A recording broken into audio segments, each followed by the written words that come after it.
महाराज बलि, वीरवर अर्जुन, ज्ञानवान उद्धव, भक्त प्रहलाद और भगवान कपिल स्वरूप श्री हरि आ जाओ। आके हम सब के हृदय पे विराजमान हो जाओ। विराजमान होके भागवत के प्रथम स्कंद के 6ठे अध्याय का रसपान करें। आज सूत जी व्यास जी को नारद जी के पूर्व चरित्र का शेष भाग कहें। श्री सूत जी कहते हैं, शौनक जी, नारद के जन्म और साधना की बात सुनकर सत्यवती नंदन भगवान श्री वेद व्यास जी ने उनसे फिर यह प्रश्न किया। व्यास जी ने पूछा, नारद जी, जब आपको ज्ञान उपदेश करने वाले महात्मा गण चले गए तब आपने क्या किया? उस समय तो आपकी अवस्था बहुत छोटी थी। स्वयंभू आपकी शेष आयु किस प्रकार व्यतीत हुई और मृत्यु के समय आपने किस विधि से अपने शरीर का परित्याग किया? देव ऋषि,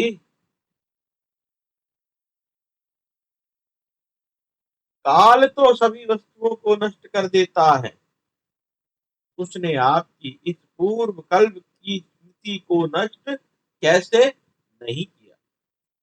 श्री नारद जी ने कहा, मुझे ज्ञान उपदेश करने वाले महात्मा गण जब चले गए तब मैंने इस प्रकार अपना जीवन व्यतीत किया। यद्यपि उस समय मेरी अवस्था बहुत छोटी, मैं अपनी माँ का इकलौता लाडला था। वह तो स्त्री थी, दूसरे मूढ़ और तीसरी दासी थी। मुझे भी उसके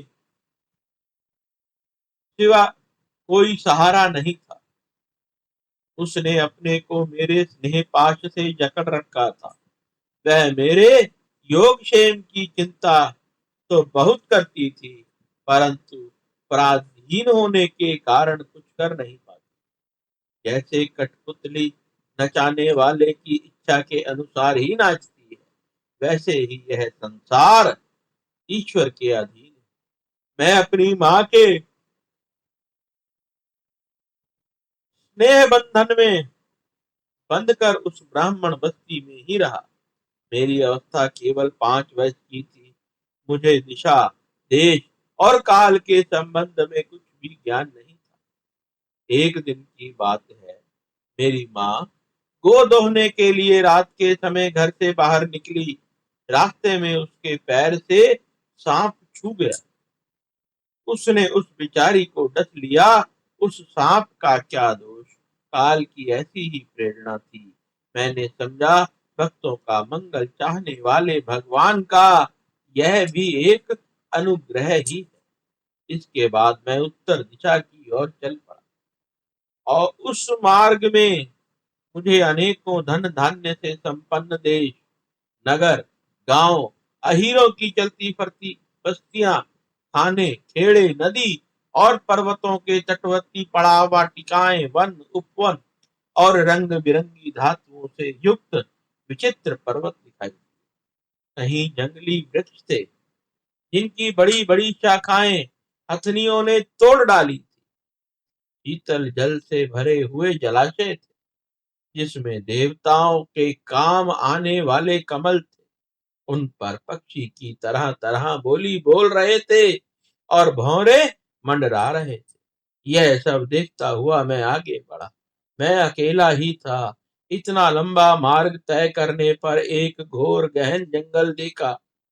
उसमें नरकट, बांस, सेठा, कुश, कीचक आदि खड़े थे। उसकी लंबाई चौड़ाई भी बहुत थी और वह सांप, उल्लू, सियार आदि भयंकर जीवों का घर हो रहा। देखने में बड़ा भयावना लगता। चलते चलते मेरा शरीर और इंद्रियां शिथिल हो गई। मुझे बड़े जोर से प्यास लगी। भूखा तो मैं था ही। वहां एक नदी मिली। उसके कुंड में मैंने स्नान, जलपान और आचमन किया। इससे मेरी थकावट मिट गई। उस विजन वन में एक पीपल के नीचे आसन लगाकर मैं बैठ गया। उन महात्माओं ने जैसे मैंने सुना था, हृदय में रहने वाले परमात्मा के उसी स्वरूप का मैं मन ही मन ध्यान करने लगा। भक्ति भाव से वशीकृत चित्त द्वारा भगवान के चरण कमलों का ध्यान करते ही भगवत प्राप्ति उत्कट लालसा से मेरे नेत्रों में आंसू छल छलाए और हृदय में धीरे धीरे भगवान प्रकट हो गए। व्यास जी, उस समय प्रेम भाव के अत्यंत उद्रेक से मेरा रोम रोम पुलकित हो गया। हृदय अत्यंत आनंद, शांत और शीतल हो गया। उस आनंद की बाढ़ में मैं ऐसा डूब गया कि मुझे अपना ध्येय वास्तु का तनिक भी भान न रहा। भगवान का वह अनिर्वचनीय रूप समस्त शोकों का नाश करने वाला और मन के लिए अत्यंत लुभावना था। सहसा उसे ना देख मैं बहुत ही विकल हो गया और अनमना सा होकर आसन से उठ खड़ा हुआ। मैंने उस स्वरूप का दर्शन फिर करना चाहा, किंतु मन को हृदय में समाहित करके बार बार दर्शन की चेष्टा करने पर भी मैं उसे नहीं देख सका। मैं अतृप्त के समान आतुर हो उठा। इस प्रकार निर्जन वन में मुझे प्रयत्न करते देख स्वयं भगवान ने, जो वाणी के विषय नहीं है, बड़ी गंभीर और मधुर वाणी से मेरे शोक को शांत करते हुए कहा, खेद है कि इस जन्म में तुम मेरा दर्शन नहीं कर सकोगे। जिनकी वासनाएं पूर्ण शांत नहीं हो गई, उन अधकचरे योगियों को मेरा दर्शन दुर्लभ है। निष्पाप बालक, तुम्हारे हृदय में मुझे प्राप्त करने की लालसा जागृत करने के लिए ही मैंने एक बार तुम्हें अपने रूप की झलक दिखाई है। मुझे प्राप्त करने की आकांक्षा से युक्त साधक धीरे धीरे हृदय की संपूर्ण वासनाओं का भली भांति त्याग कर देता है। अल्पकालीन सत्व सेवा से ही तुम्हारी चित्त वृत्ति मुझ में स्थिर हो गई। अब तुम इस प्रकृति मलिन शरीर को छोड़कर मेरे पार्षद हो जाओगे। मुझे प्राप्त करने का तुम्हारा यह दृढ़ निश्चय कभी किसी प्रकार नहीं टूटे। समस्त सृष्टियों का प्रलय हो जाने पर भी मेरी कृपा से तुम्हें मेरी स्मृति बनी रहेगी। आकाश के समान अव्यक्त सर्वशक्तिमान महान परमात्मा इतना कहकर चुप हो गए। उनकी इस कृपा का अनुभव करके मैंने उन श्रेष्ठों से भी श्रेष्ठतर भगवान को सिर झुकाकर प्रणाम किया। तभी से मैं लज्जा संकोच छोड़कर भगवान के अत्यंत रहस्यमय और मंगलमय मधुर नामों और लीलाओं का कीर्तन स्मरण करने रहा और मद मत्सर मेरे हृदय से पहले ही निवृत्त हो चुके। अब मैं आनंद से काल की प्रतीक्षा करता हुआ पृथ्वी पर विचरने लगा। व्यास जी, इस प्रकार भगवान की कृपा से मेरा हृदय शुद्ध हो गया, आसक्तियां मिट गई और मैं श्री कृष्ण परायण हो गया। कुछ समय बाद जैसे एकाएक बिजली कौंध जाती है, वैसे ही अपने समय पर मेरी मृत्यु आ गई।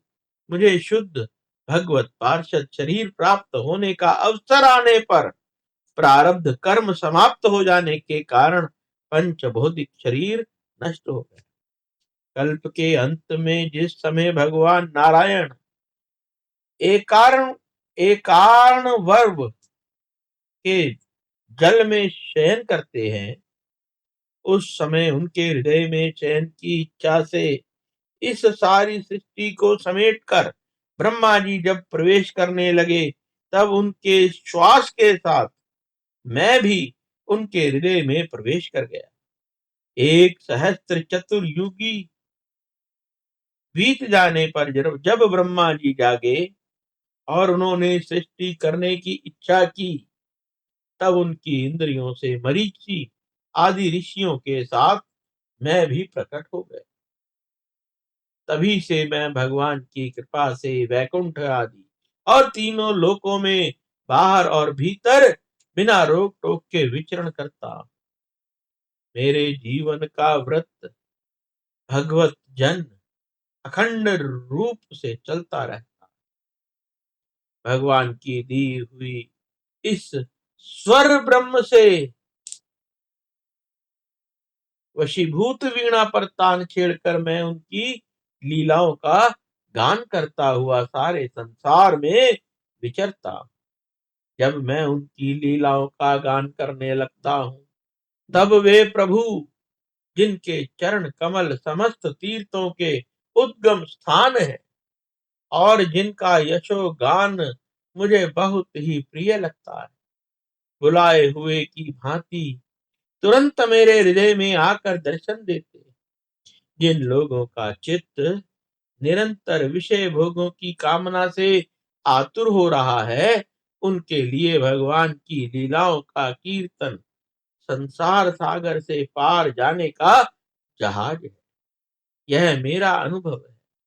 काम और लोभ की चोट से बार बार घायल हुआ हृदय श्री कृष्ण की सेवा से जैसे प्रत्यक्ष शांति का अनुभव करता है।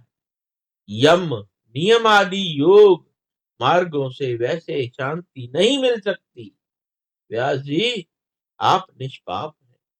आपने मुझसे जो कुछ पूछा वह सब आप अपने जन्म और साधन का रहस्य तथा आपकी आत्म तुष्टि का उपाय मैंने बतला दिया।